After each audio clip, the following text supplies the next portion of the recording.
في خرق واضح لاتفاق السلام الجزائري تتصاعد حدة المواجهة العسكرية بين الجيش المالي وحركة الأزواد شمالي البلاد. الأوضاع تتجه نحو المزيد من التعقيد تزامنا مع إطلاق ما أسمته الأزواد بالجيش الوطني الأزوادي.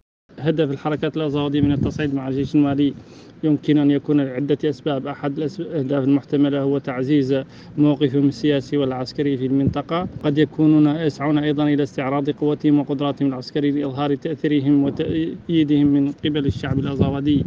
يقول خبراء أن الهجمات المتبادلة تمثل خروقات فردية أو جماعية من قبل الجانبين، ولكن لا يتعارض ذلك بالضرورة مع التزامهما العام باتفاق السلام الجزائري، ولا يعني أيضا أن الطرفين قد تخليا عن الاتفاق.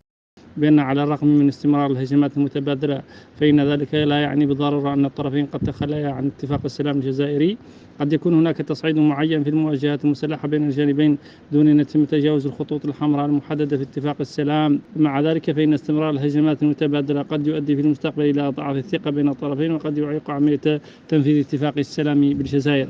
التصعيد الحاصل في شمال مالي أو على الأصح في دولة مالي فتح جبهات في غرب مالي ناحية ولاية خان على الحدود مع موريتانيا، وهو ما يجعل النزاع المالي متشعبا ومتداخلا بين الدولة المركزية والحركات الأزوادية، وهذا قد يعيد للواجهة مجددا النزاع في الساحل بعد أعوام من الهدوء الهش.